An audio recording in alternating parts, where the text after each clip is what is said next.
Hey, fellow readers, I'm Jessica. And I'm Ashley. This is Seriez Sisterz. Sisterz. That was a nice one. Yeah. We did a nice one where you didn't get mad at me. Well, you didn't do anything fucking stupid this time. That's on me. Welcome. Welcome, pilot. We are. How you doing this week? I've been stressed. I had to write 2 papers. I had to do this episode.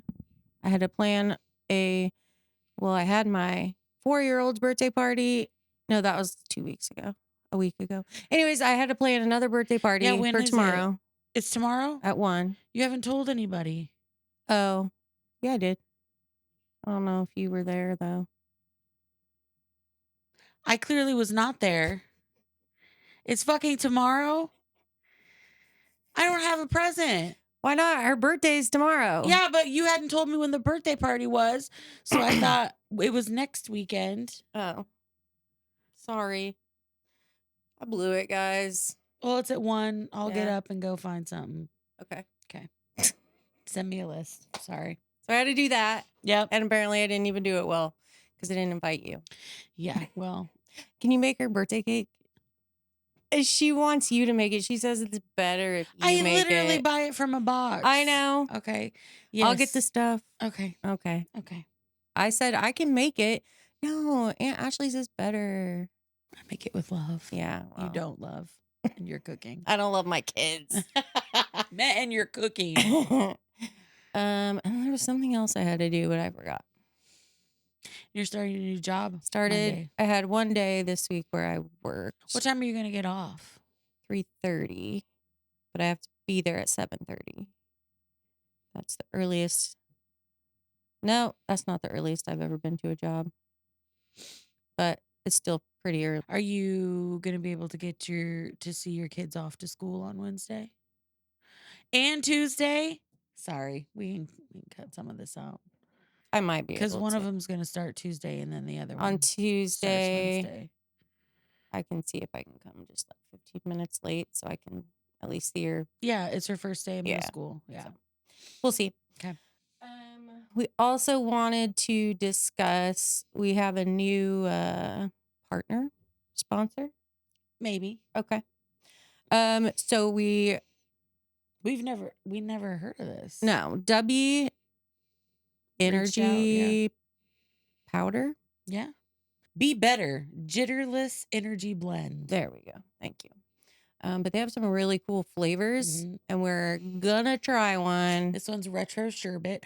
I apparently don't have any cups that are clear, so you can see. What color is it? It is pink. It's like pink lemonade, or if you don't know what that is, it's like the watermelon Kool-Aid. Okay, so it contains 0 fillers and no proprietary blends. The star of the show is their coffee bean extract, which helps you focus without the jitters or crash. Okay, so we're gonna try it. I've never tried it yet. I've never tried it. Do you want me to drink out of the straw or you to drink out of the straw? What's your preference? I don't give a shit. You used to care. Oh, I don't care. Okay. I get all the germs now. It smells really good. It's not bad. I can tell I drank a powdered drink. Not that it's not gritty, but there's a pow in there. It's you good. Can feel on your tongue. It's pretty good. That is good. Usually I don't like powdered anything. No, but it's very good. That is good. I almost feel like it's like sweet. Yeah. Yeah. It doesn't definitely taste like watered down anything. It tastes like sherbet. Yeah. Yeah, a little bit. So excuse me. We will let you know next time how much energy we get from this. We are sharing it, so. Well, I'll drink my own later. Oh, yeah, it's not just this time, I guess. They have cool flavors. You should go to their website and check it out. They had s'more flavor. Which is weird. That is weird. What was the other one? Like sour gummy bears. Gummy bears or something. Yeah. So there's lots of cool flavors. If you decide you want to order some, awesome. put in the code Seriez Sisters and you'll get 10% off your order. So that's awesome. Any other business? Are you reading anything else at the moment? No. Oh. I'm listening to Dungeon Crawler Carl. It's awesome. And just trying to survive. Fair. Okay. What about you? I'm listening to The Things We Do in the Dark by Jennifer Hillier. It starts like the very beginning of the book. This woman is being arrested for murdering her husband. She's standing in the bathroom with like a straight razor and he's in a pool of blood in the tub. Can you tell me if she did it or not? I don't know yet. Oh my gosh, that sounds good. Yeah. I like mysteries. So, and she's got like this past life that like is now catching up and it's like a whole thing.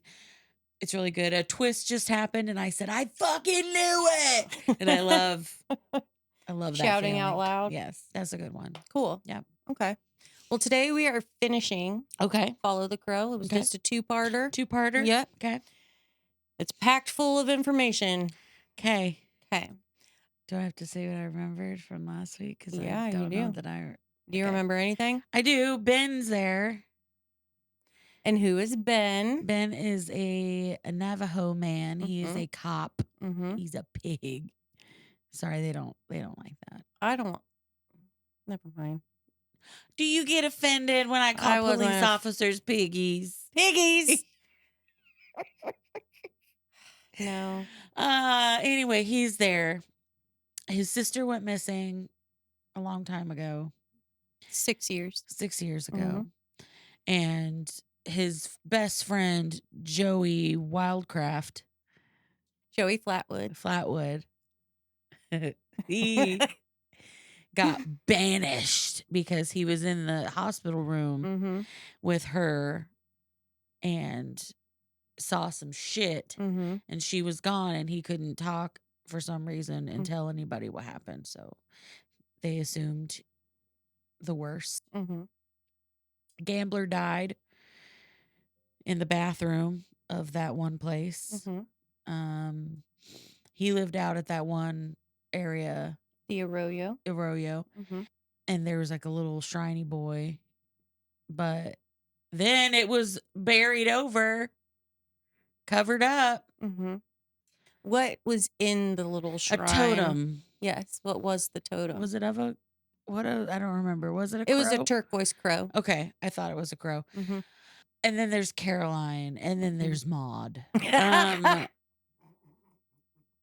then there's Maud. No. Oh, come on. Caroline is a nurse. And she works at the oncology department, but she volunteers once a week on the reservation. And she knows Ben. And Ben came in because he's been smelling some shit. Sulfur. And seeing crows and passing out and shit. So she's like, dude, you need to get your brain scanned. And he's like, I don't want to. And then Dr. Bennett's there and he's like, well, let's go talk to him. And so they go talk to him and Dr. Bennett hearts Caroline, but he don't know how to talk to her. What'd I miss?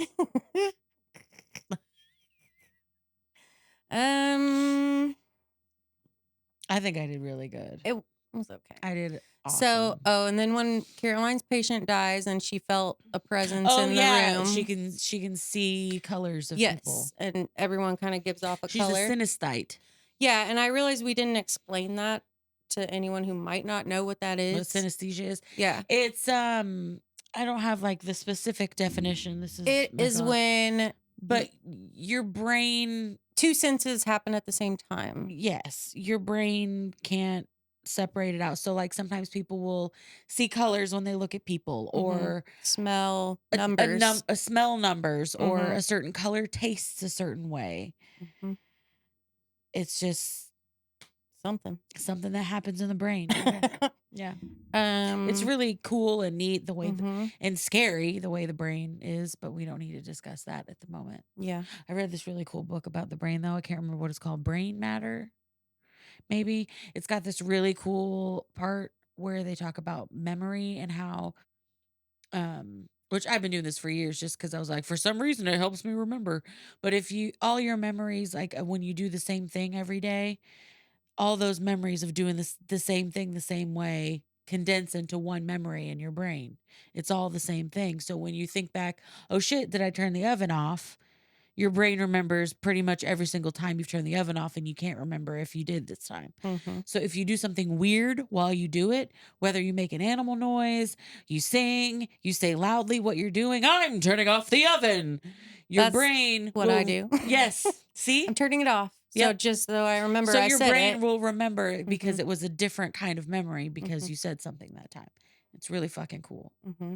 And sometimes when you do two things, it helps you remember better. So like Yeah.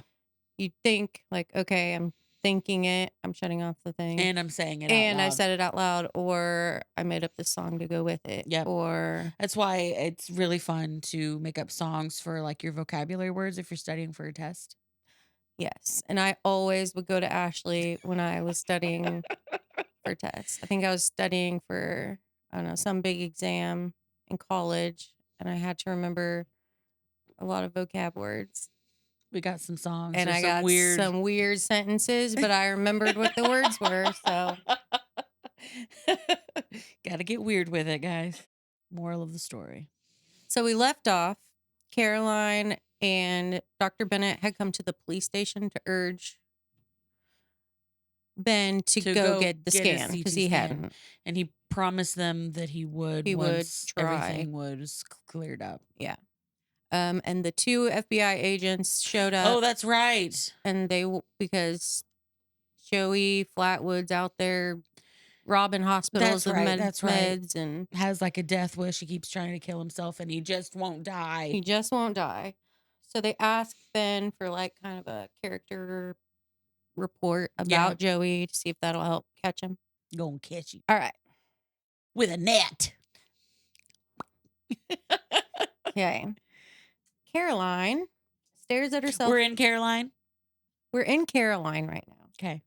She stares at herself in the mirror, trying to see if she gives off a color like she sees on everyone else. Oh, I get that is interesting. But she doesn't. That's sad. Mm-hmm. I don't know if you would see your own. Yeah. If anyone out there can do that, tell me. Do you see your own?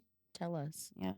Based on Ben's color and the way it comes off of him, she can tell he's dying. Whoa, Caroline. She can tell.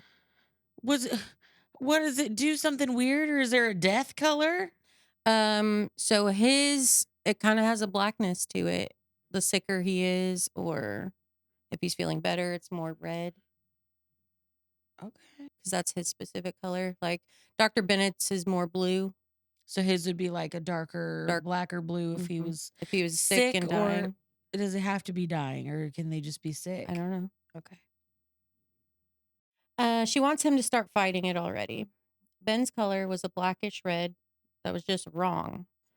After some extensive Googling, Caroline finds that the closest explanation to the colors that she sees, besides the synesthesia she thinks it is close to, she sees this thing called aura sight, which you can believe in it like a or phone not. Number. What? Called 1-800-AURA-SIGHT. Ew. We'll tell you It sounds your like color. orifice to me. Yeah, except it's aura. I know. Okay. Or. Anyways. That's just because we're from Kansas, so we say aura. Some people say aura. Probably. Some people say fondant. If you say it like that, don't. Please stop. Please stop. Don't. Never mind. I was going to sit and try and think of other ones, but I won't. The next time Caroline sees Dr. Bennett at work, she thanks him again for going out of his way to help her talk to Ben. Dr. B says, "No worries. I know what it's like to want to see a patient make it, especially in Navajo." We like them better. Yeah, I was like, what's that supposed to mean? There are some real train wrecks at the reservation. You and I both know that. But this Ben guy, he strikes me as a good man. I can see why you like him. And Dr. Bennett forces a smile. He stands to leave and hesitates like he wants to say something. I like your boobs. But changes his mind and walks away. It's what he wants to I like say. your boobs. A few days later, Caroline gets a call from Dr. Bennett on her day off. He tells her he's sorry for waking her, but it's about Ben DeJulie. Did he fucking die? Then we're going to switch over to Dr. Bennett's perspective. He's at home drinking bourbon, and thinking about Caroline. Oh, boy. Maybe. He knows He's got another hand. one hand here, one hand hand's there. drinking bourbon. I won't sing what the other one's doing. He knows she's probably in love with Ben DeJulie, so he's trying to stay busy with work to distract himself. While going through the files in the hospital database, he sees that Ben actually went and did the CT scan. Good. So he immediately calls radiology and requests the results. He gets the file emailed to him in a matter of minutes, and he looks at it. Ben has 2 tumors. And one in the front lobe and one in the back left. His lobes. Caroline was right. Ben DeJulie is dying. In the brain. Lobes in the brain, and they're big old tumors. I guess I don't know how big tumors can be or not be. Oh, but they can be one's big. like 3 inches in diameter. Damn. One's like 1.5. Mm-hmm. That's like intense. It's big boys. Yeah. How does he not have protrusions? Exactly. He's got a lot of it's hair. Like smushed Maybe in you there. Can't feel that there's a big old. Well, bone. You have a skull. It's not like your brain's just but have you seen those people there? who have the tumors on those shows and they like? I don't think those are tumors. Bulge. They're tumors of something. They may not be cancerous, but they are tumors. Well, these are. Okay. Dr. Bennett calls Ben to notify him of the results. He tells him he wants to get him started on a treatment plan immediately, radiation and chemotherapy to shrink the tumors, and then surgery to remove them. Ben says, I can't do that. Dr. Bennett says, Ben, I don't think you understand. Ben says, I understand. I'm a dead man. Dr. Bennett tells him that he's not a dead man if he chooses to fight it, but if he doesn't, he might have a couple of months left, but maybe weeks. And Ben's like, that well, is a shit. Scary thing to hear. Mm-hmm. He explains to Bennett that he can't go to the hospital for the treatment. Cancer doesn't go over well at Chaco. To the Navajo, it's a mark of death. He asks if there's anything that can be done at home in private. Dr. Bennett tells him that the chemo can be done at home with special permission by one of the oncology nurses, but the radiation has to be done at the hospital. So Ben agrees and asks if Caroline can be his nurse. Can it be Caroline? Can we do it with Caroline? Mm-hmm.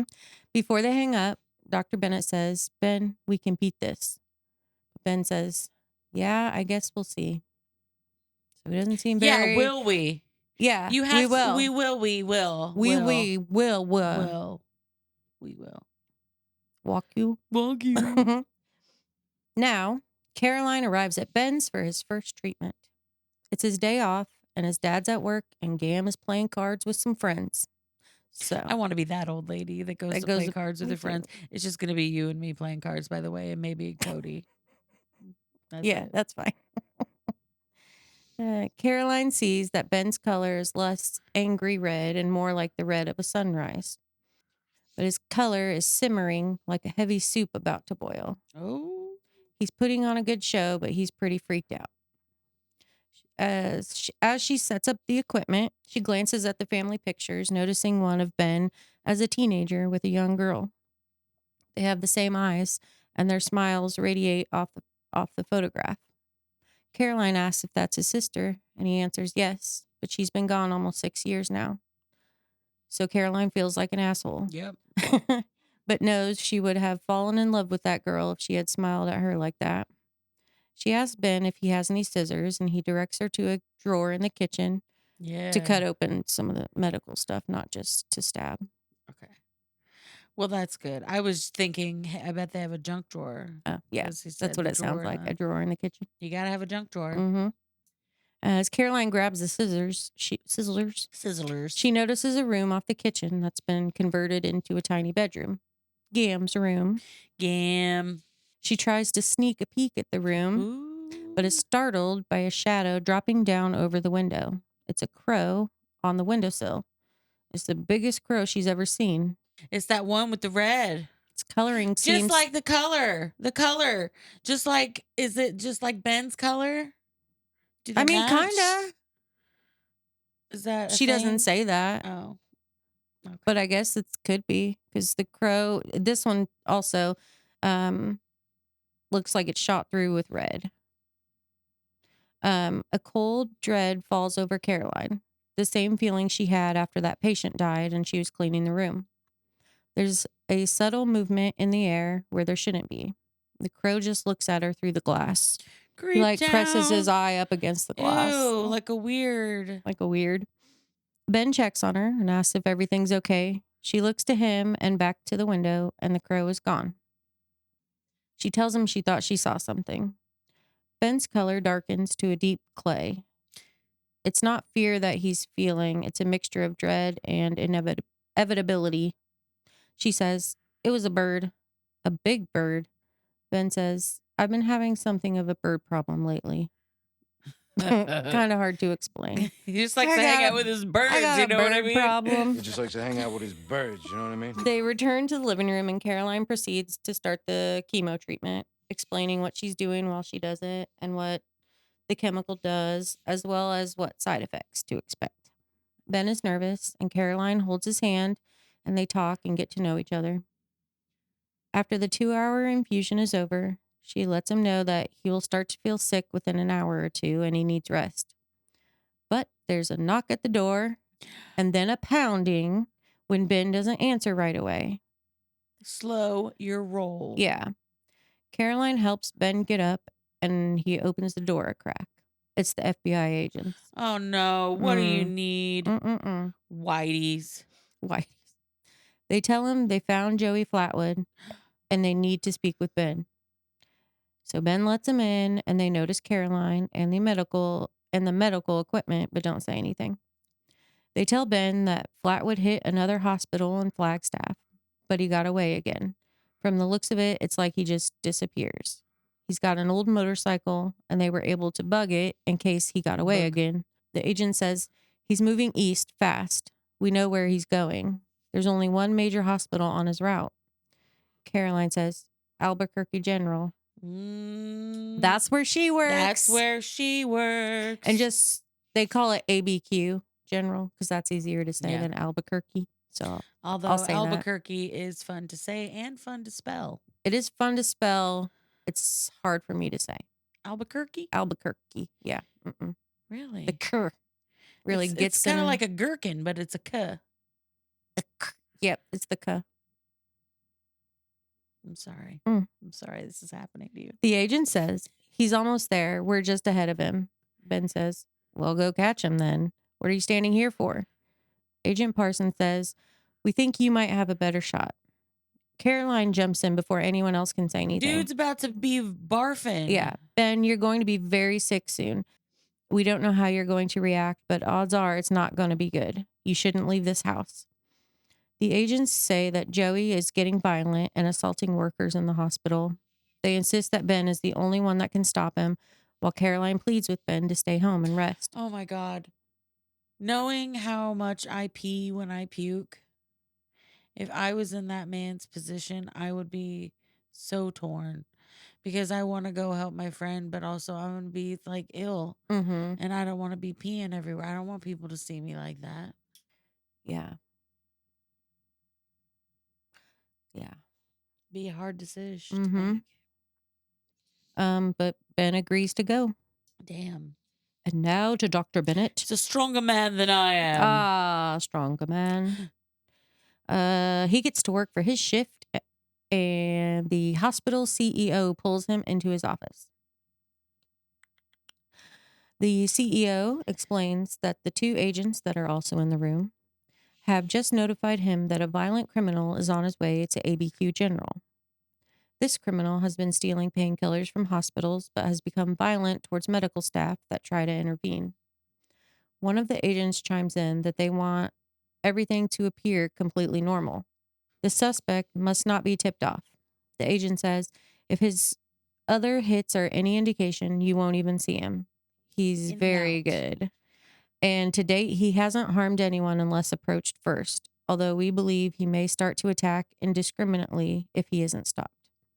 He does occasionally go into patient rooms, the sickest patients, it would seem. He likes the ones who are dying. Dr. Bennett asks, what's he do to them? The agent says, to date, he just stares at them. Okay. What the fuck is going on, Joe? Joe. The agents show Dr. Bennett a picture of Joey Flatwood. He's a Wildcraft. he's a young Navajo man. He looks like a man who was once strong, but after being an addict, his skin doesn't quite fit right. Egg, your skin's hanging off your bones. He wears a black leather jacket and has wild black hair down to his lower back. Ooh. They tell Dr. Bennett that he seems to that if what is I'll start over. Hello? Hello? He Oh, looks cool in whatever he wears. he's not wearing a tie. Jacket. They tell Dr. Bennett that if he sees him, to stay away. If he sees any of his staff approaching, to intervene. Dr. Bennett... Be a hero, Dr. Bennett. He does not like the tone or the demeanor of either of the agents. That's fair. Now to Ben. Ben has filled 2 grocery bags with vomit on the drive to ABQ Fucking General. Bro. He likes how disgusted the agents are.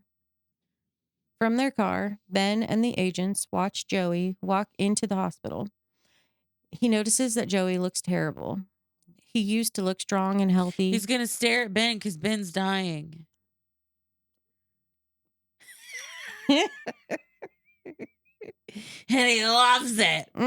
He's so into that. Into that death. Now he looks thin and gaunt, like he's fading. But Joey doesn't act like it. He walks right into the hospital with no care for the security cameras.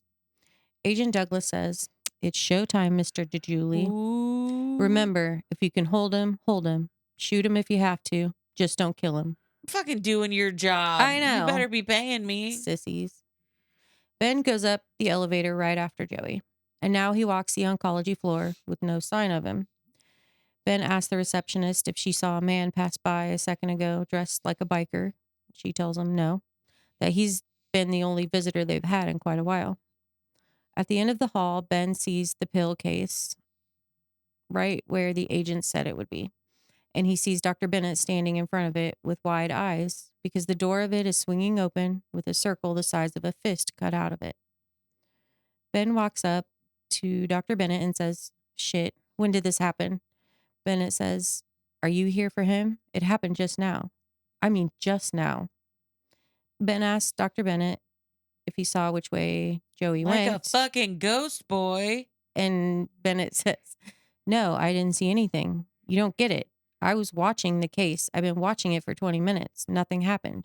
He goes invisible? I blinked and then this. Or is he super fucking fast? Super fast or invisible? Which would you choose to be? I want to be invisible. Yeah, me too. I don't need to be fast. I don't need to be. Well, I don't know. It would come in handy.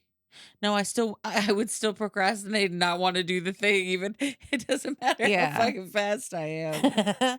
Be like, well, now I just have more time. Now I can wait until the last possible second. Ben turns around quick to grab a trash can to puke in. And Dr. Bennett remembers that Ben just had a chemo treatment and tells him that he shouldn't be out like this. He must be in a lot of pain. Ben starts to say he's fine, but then he spots Joey out of the corner of his eye, clear as day. He's about 20 feet down the hall, staring back at Ben. But when Ben turns... See, he's staring at him. But when Ben turns to look straight at him... He ain't there. He's gone. Ben turns back to Dr. Bennett. Is he in there again? And there's Joey again, out of the corner of his periph. eye. Yeah. In the same spot, staring at him. But Joey doesn't look right. He looks like a nightmare. His eyes are way too big. His mouth is the same black circle shape as his eyes. and the rest of his face has been smudged. Pasty skin coloring extends beyond the borders of where his face should be. He looks like he's screaming. Whatever this is, it's not Joey Flatwood. And then he's gone in a blink, What the fuck is it? and a code alarm goes off. Someone's dying. Oh, well, Joey's going there. Mm-hmm. He's got to stare at him. Dr. Bennett rolls up his sleeves and tells Ben to follow the running. Ben follows him and the nurses to the room with the alarm, and there he is. Joey is leaning over the patient, his face inches from the old man's. Ew, we don't need to stare that close. Fucking sucking his soul out. That's unnecessary. He's chanting something, so he's not just staring at him. I think that's worse. Is it? Imagine waking up to it. Would you rather just have a staring or a chanting? And staring and chanting? Yeah. What if he's chanting something good? You don't know that? Chance could go either way. It's a big deal with chance. I think I'd rather have some chance. I don't want silence because then I'm like... That's fair. At least I know this guy might be cursing me, I guess. If he's chanting at me. You got a 50-50 shot. Ben points his gun and says, "Joey, get away from the bed." Joey looks up and hisses. No, I'm just Ew. kidding. You said, ew. No. Whoa. It wouldn't fucking surprise me. He looks up, but he looks normal again. He's not a smear. Not like the nightmare in the hallway. And then he's gone. The nurses push Ben out of the room like they hadn't seen Joey at all. Dr. Bennett reassures Ben that he's not going crazy. He saw him too. Okay. Ben and Dr. Bennett start walking the floor looking for him when there's a small cheer from the room of that patient that coded. He ended up making it. The man and his He wife... saved the sucking of the soul out. Yeah, they saved him.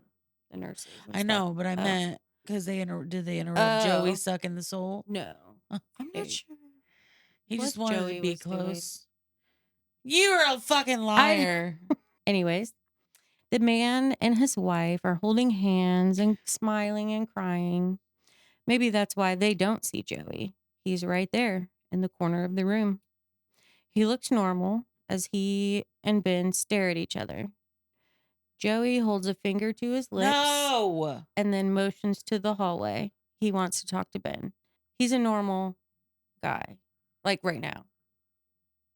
There's nothing normal about this man. Out in the hall, Joey is smiling and looks like he wants to hug Ben, but doesn't. Ben tells Joey he has to bring him in. The FBI agents want him alive. Joey says, "They don't want me." Ben loses his temper. I've become. Grabs Joey by the shirt, yelling in his face, "Why didn't you just talk? Yeah. If you didn't take her, then who did? You were there." Oh my God. Get over it. You.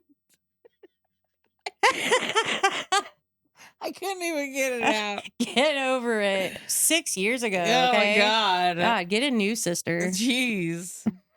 Could have bought another Forget about one that already. one. What? You could have bought another one? Yeah, I'm just being a horrible person. It's fine. Take a little sippy. It's like a pow right in that mouth once it hits your lips. It is good, guys. It's good. Joey doesn't react. Once Ben calms down, Joey tells him not to trust the agents. They aren't really after him. They are after something else. Joey holds out his hand and shows Ben the turquoise crow totem, the same as the gambler had. And I forgot to mention this. This is a by the way. Yeah. Gam also has one. Oh. Which there's like a whole chapter of some Navajo folklore ceremony. Ceremony? ceremony. No, it was like I can't think of the right word. They were trying to get rid of the sickness in Ben. Ritual kind of Yeah. thing. And somehow he realized that Gam has one of the totems. So Joey has one, the gambler had one, and Gam has one. Okay. Or had one, has one, whatever. Joey says, I don't know how many of these totems there are, but they want them all bad. And I think they'll stop at nothing to get them. Ben says, but why? It's just a crow. Joey says, no such thing as just a crow, my brother. You fucking idiot. And they want it for the same reason I want it, because they want to find Anna. You think I've been running this whole time, but I haven't. I'm looking for her. The agents think they understand everything, that the more crows they You get. just get sidetracked when people are dying. Yeah. I'm going to take a break. Serious. The more crows they get, the closer they will be, but they don't get it. I don't either, but I'm getting closer. Joey looks manic, and the comm on Ben's uniform goes off. The agents are coming up. Joey says, I'm sorry, Ben. I'm so sorry. And then he blinks out of sight. He's just a fast boy. Yeah, he's just really fast. He's just really fast. Or he goes real small, like Ant-Man. That would be way, way more fun. Mm-hmm. A combination of shock and the side effects from the chemo caused Ben to fall against the wall and slide to the floor. Dr. Bennett, who had seen everything, helps Ben up and whispers, come on, man, come with me. He's a nice guy. He's not going to end up being a bad guy, is he? Bennett, no. Okay. No, he's nice. I've been reading too many thrillers lately. Everyone turns out to be an asshole. And yeah, even though he loves Caroline, he also has a lot of respect for Ben, and he's a good, Bennett's a good dude. So he helps Ben into a room and into a bed, and then Ben passes out. He wakes up a couple of hours later, hooked to an IV. Dr. Bennett is there and tells him he was dehydrated, and so his IV is just replenishing his fluids. They discuss everything that happened with Joey, and Dr. Bennett asks Ben about the magic rock that Joey had that made him invisible. Ben says he doesn't really know what the crow does, but Joey said the feds wanted it. They wanted all of them. And then it hits Ben. If they knew about Joey's crow, then they probably knew about Gam's. Better get to Gam. Ben tries to get up, but Bennett stops him and tells him he has to rest. Even if he did let Ben go, Ben wouldn't make it past the door. So Ben tries to call his dad to warn them, but there was no answer. The only other person he could think to call was Caroline. We're now to Caroline. She's working at the clinic on the reservation when Ben calls. Well, that's good. That is good because she lives like 2 hours away. So she can tell by his voice something is wrong. He tells her he will explain everything on her way to his house. So she goes. I'm going to go over there. She turns onto Ben's street and it's deserted. No cars in sight. Ben had explained everything about what happened with Joey, and Dr. Bennett was there chiming in occasionally, which made Caroline actually believe the story of the crow totem. She arrives at Ben's house and says, it's really quiet here. No sign of anybody. Wait. She looks at the front door. It's splintered at the lock. She says, Ben, I think the door's been forced open. She says she's going in because somebody could be hurt, even though Ben and Dr. Bennett told her to wait for the cops, but she goes in anyways. Yeah, I would too. Mm-hmm. The place has been ransacked, up into drawers, flipped couch cushions, shattered picture frames. And then she hears a sound from the back. She goes to the kitchen, and that's when she sees it, a trail of blood. It goes from Gam's room to the corner of the kitchen to out the back door. Caroline looks out the back door and sees a man face down by a small pile of rocks. She can tell immediately that he's dead. And then she hears the noise again and turns to see the crow she saw the last time she was there.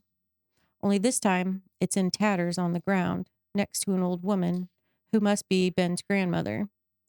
She's not moving, but the crow is, barely. Its wings are broken and its head is at an awkward angle, but it's trying to move closer to the old woman. Aww. The bedroom window is shattered and there are bits of feathers stuck to the jagged ends of the glass. She tried to save the old lady? Mm-hmm. When Caroline steps forward toward the old woman, the crow starts squawking and gurgling, and she can tell it's trying to protect the woman. Both the crow and the woman are struggling to breathe, but their breathing is in sync. And somehow Caroline knows that if one of them dies, the other will die too. She sees the color of the old woman giving off the same color that the crow has also. So they're like one and the same. Linked. Mm-hmm. She steps closer to the woman and can see that her neck is bruised and her windpipe is crushed. There's blood coming from her nose. The woman opens her eyes and says something to Caroline in Navajo that Caroline can't understand. Ben calls back and Caroline answers. She tells Ben that Gam's been attacked and she puts the phone next to Gam's ear so Ben can talk to her. Caroline moves to stand to find something to open Gam's airway, but Gam grabs her hand and shakes her head no. So Caroline sits with her.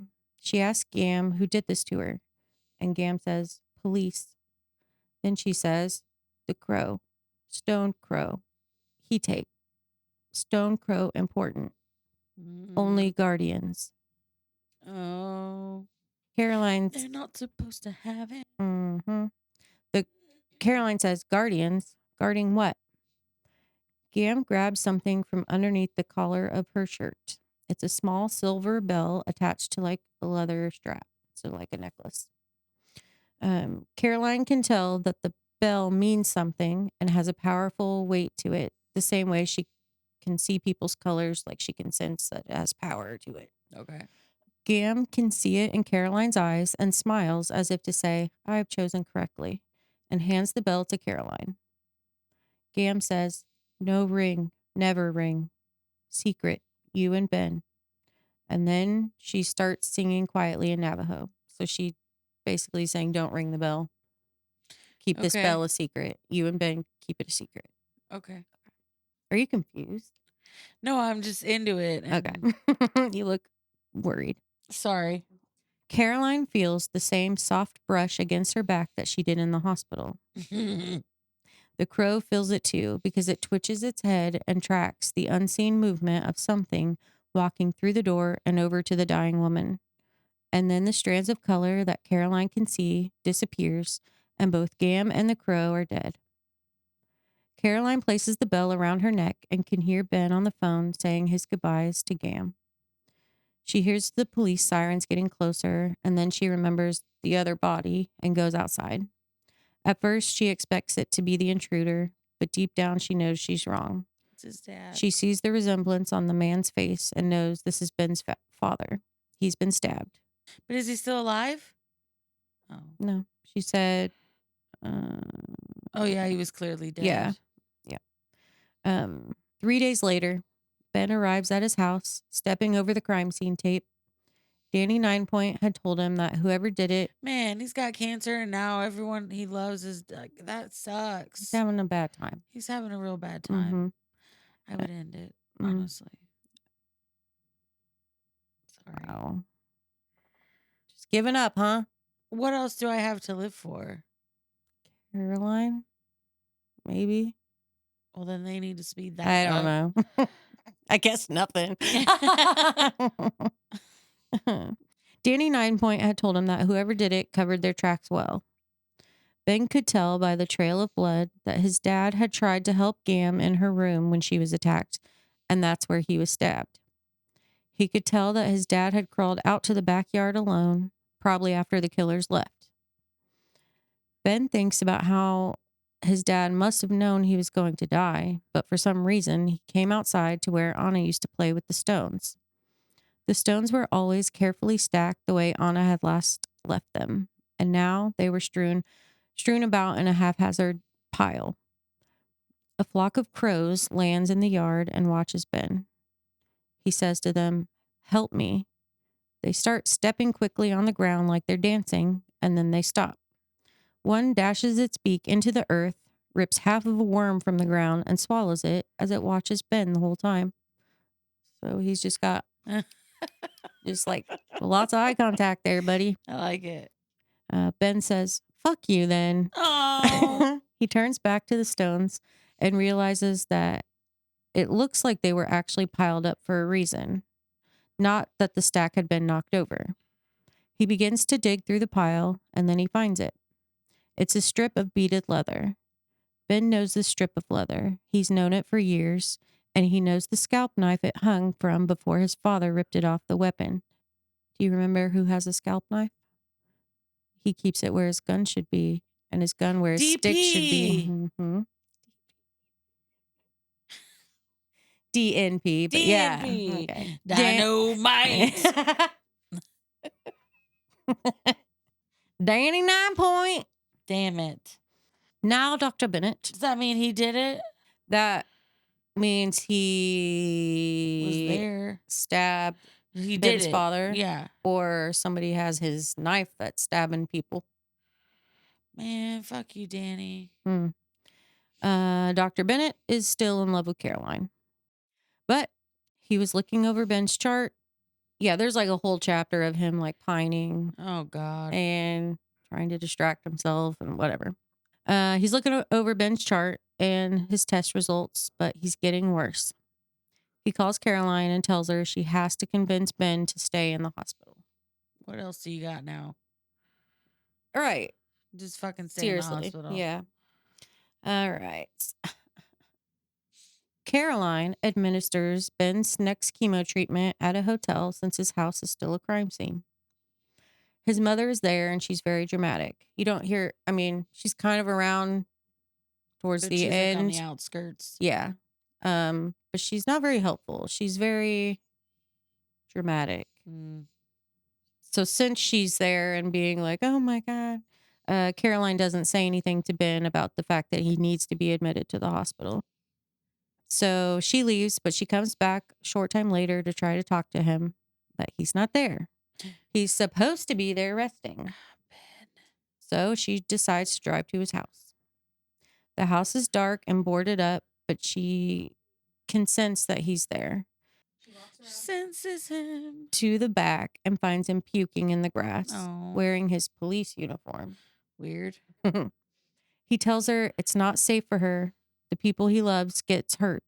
He says, Caroline, you have to go. He'll be here soon. There's a whistle and a pop sound. And then Danny 9 Point is standing in front of them in full war paint.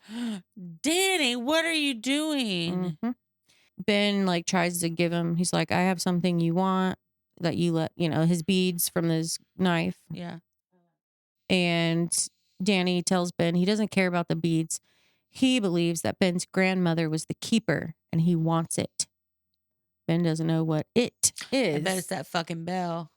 Danny grabs Ben by the face and like lifts him up. Damn strong. Ben points his gun at Danny's stomach. And Danny says, you are dying, so you are worthless to me. Your grandmother was strong. She fought too, but she was old. No longer fit to be the keeper. Your father was a loose end. The gambler was unfit. Flatwood is too. Ben looks at Danny with growing horror. You killed all of them? Danny said, not Flatwood, not yet. Can't catch him. But I did convince you to banish him while I continued my search for the bell. What a piece of shit. Yes.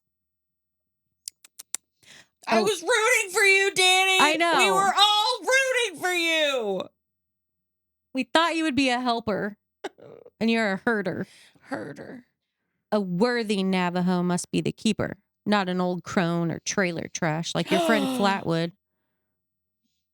Ben says, that hurts go to me. hell, 9 point. 9 point. 9 points. And he fires his gun. Oh, shit. But Danny whooshes and pops out of sight just in time. He's got a fast boy, too. He's got a fast boy. I got a ticket to get it out of here. I don't know the words. Yeah. But then he... Been working at a convenience store. Managed to save just a little bit of money. Oh, man. But then he pops back in front of Ben and Caroline. And as he raises... As he raises his knife to Ben, Caroline grabs Danny's arm, trying to get the knife. Oh, you whatever, girl. Danny backhands her, and she falls. Oh! That's and what then she did. There's a tittering sound. Them crows are pissed. and it looks like the night sky is moving. Oh, that's terrifying. Ben smiles, and suddenly there are hundreds of crows. And they are all flying straight at Danny. Yep.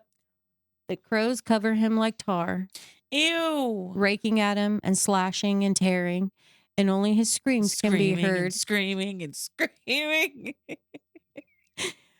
Once the screaming stops and the crows are gone, all that is left is blood, feathers, and the 2 crow totems that once belonged to the gambler and Gam. Now they have to keep those safe. Then, suddenly, the agents are there. No, get out of here. They say, "Thank you, Mr. DeJulie," and they grab the crow totems and disappear. How do they disappear? With the totems, all you have to do is hold it in your bare hand, and you can choose when to fucking just go fast. whoosh and Is pop. that the end? No. Oh, okay. Now, a few days later, Ben is in the hospital. He's mostly out of it because of the morphine. He can't Morphine's speak. great. He can't speak, but he can think and he can listen. He knows there have been people there to visit him, Caroline being the most constant. Something is coming. Something has to happen before Ben can close his book to this life. Caroline, Dr. Bennett, and Ben's mom need to be there, but one is missing. And when the 4th shows up, Ben knows it's time. Joey Flatwood. He pops into the room late at night, and Ben is able to open his eyes. Joey says, "Jesus, Ben."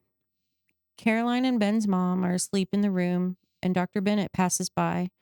But when he sees Joey, he steps into the room and closes the door. Joey says, "This is bad, Ben."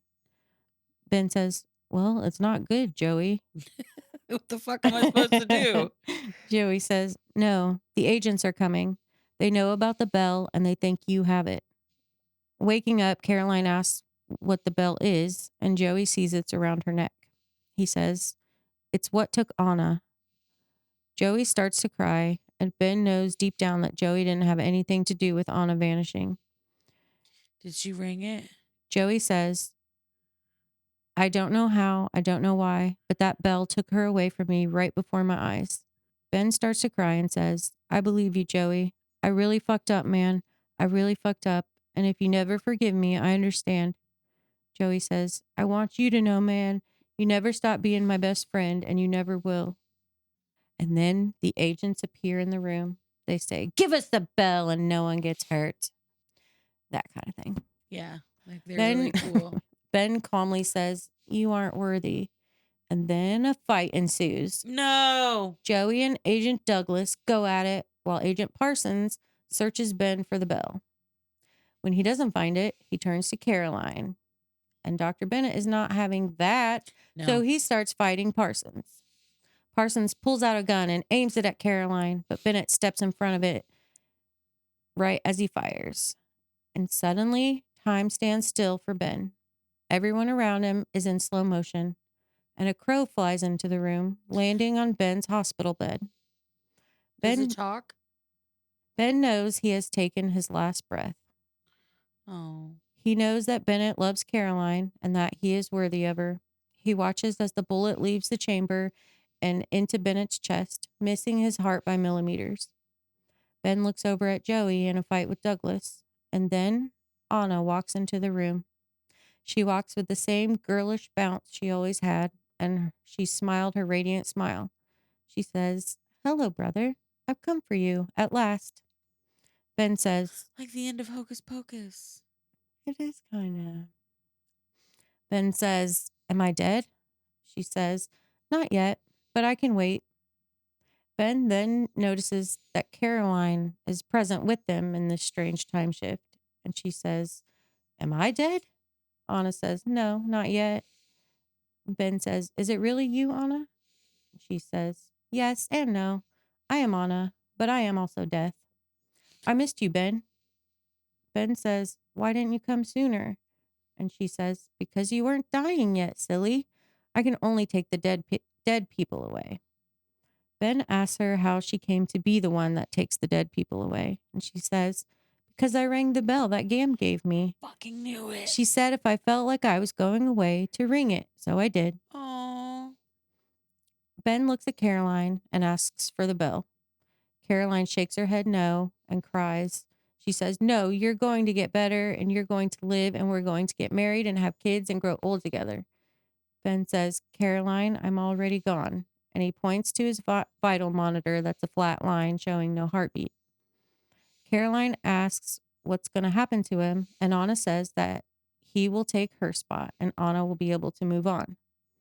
Caroline gives Ben the bell and they share a kissy kiss and say Aw. goodbye. Ben hugs Anna and she fades away. The crow hops up onto Ben's shoulder and looks at him. He has shocks of red tinge in his There he feathers, is. and Ben recognizes him. Ben stands up, all of his pain gone. The time shift ends, and Ben's body is now gone. The agents scream because they know the bell is gone with him, and they miss their chance.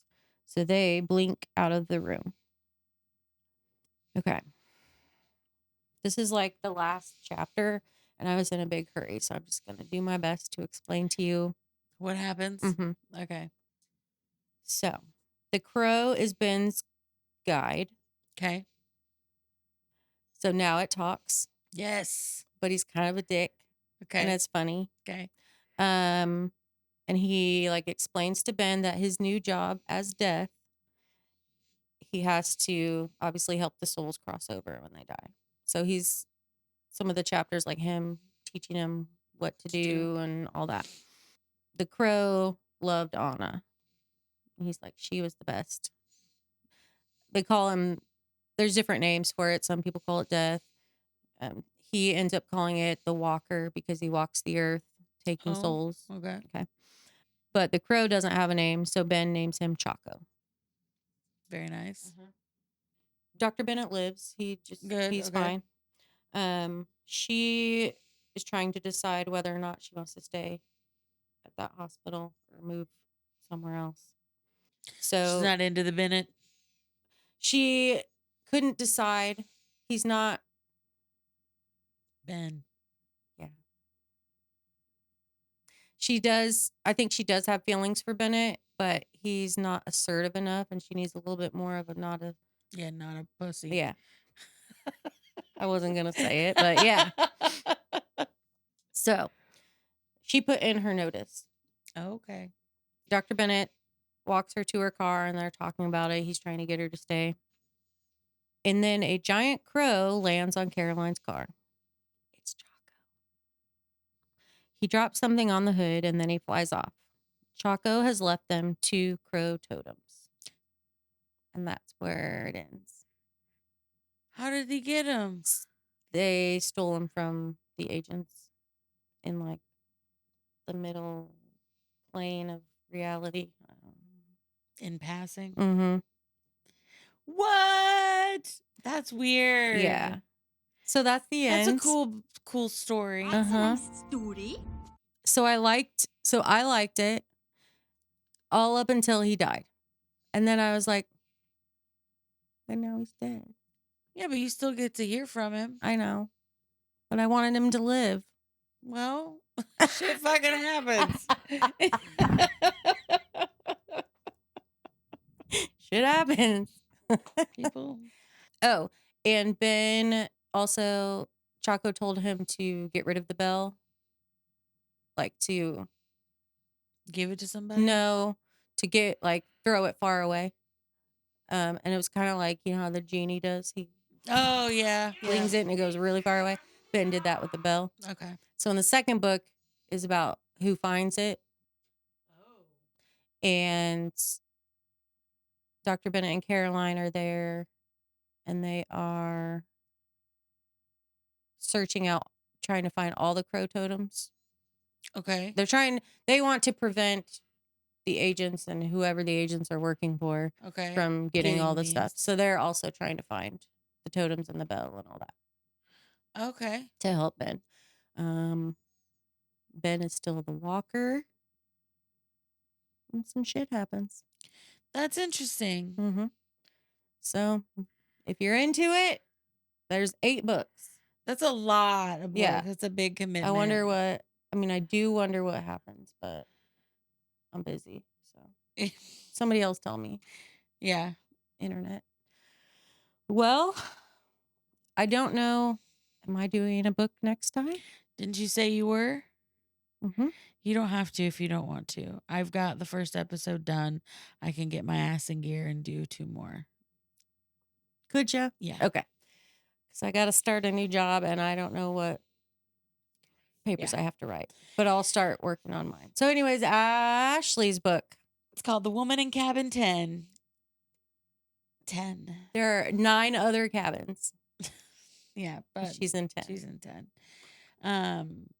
Yeah, there's 2 books in the series. I haven't read the second one yet, but I do own it upstairs. Yeah, it's kind of a classic whodunit, but there's like a twist. It's fun. It's a good one. I have a question that's not related. Go for it. Do you feel like energized? Why? Because I'm shaking my legs? No, because of the drink that we've been drinking. Is that why I can't sit still? Because I feel like that too. But I haven't even drank that much. Me either. It's working, guys. Maybe it's a placebo effect. But regardless, it works. Whether we're making it up or not, our body's reacting. So, well, the check end. in next time. Yeah. Toodaloo, guys. Bye. Bye. Love you. Thanks. What? Is the bird? Beautiful.